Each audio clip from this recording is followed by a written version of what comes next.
That night, Bossy and Mr. Tio sat together, thinking of any way to save themselves. The fear was thick between them, but they held on to each other, drawing strength. "We don't have many choices, Bossy," Mr. Tio said softly. "But I have one last friend who might help. I just need to call him and explain." The next morning, with trembling hands, Mr. Tio called his old friend, Depo. Depo had been successful in business and owed Mr. Tio a favor from long ago. To their relief, Depo agreed to help and promised to lend them the money. By afternoon, they had gathered enough to pay off the debt. When the stranger arrived that evening, expecting to take everything from them, Bossy and Mr. Tio stood strong.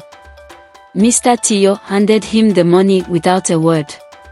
The stranger sneered, looking disappointed, but accepted the payment and left without another threat.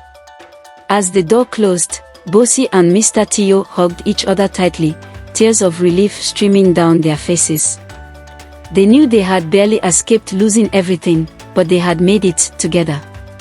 The ordeal had brought them closer than ever, and they felt stronger as a family.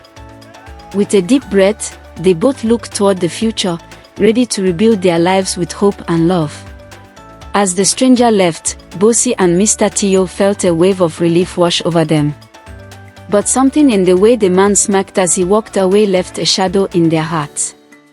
That night, Bossy couldn't sleep. She tossed and turned, her mind racing with questions. "Tio," she whispered, nudging him awake. "Do you think he'll come back?" Mr. Tio sighed, staring up at the ceiling. "I don't know, Bossy. But I can't shake the feeling that he wasn't finished." The next morning, they woke to a strange sound outside. Bossy's heart pounded as she peered out the window. There, parked in front of their house, was a black car with tinted windows. She couldn't see who was inside, but she felt eyes watching her. "Tio, come look," she whispered, her voice shaking. Mr. Tio joined her, his face growing pale. "It's him," he said, his voice barely audible. "I thought we paid him off, but he's back." Suddenly, there was a knock on the door. Bossy's heart jumped, and she clutched Mr. Tio's arm. "What do we do? We can't let him ruin our lives again." Mr. Tio took a deep breath, squaring his shoulders. "I'll talk to him. Stay here." But as he opened the door, the stranger didn't look angry. Instead, he smiled, a cold, unsettling smile that sent a shiver down Bossy's spine. "You thought it was that easy, Tio," the man sneered. "Money wasn't all I came for. You have something else I want." Mr. Tio's face went pale. What do you mean?" he stammered. "I want control of your business," the stranger said calmly. "Or I'll make sure you lose everything." Bossy felt anger bubbling inside her. She couldn't stand seeing Mr. Tio trapped like this. Gathering her courage, she stepped forward. "You can't just come into our lives and take everything," she said, her voice steady. The stranger's smile faded as he looked at her, eyes narrowing.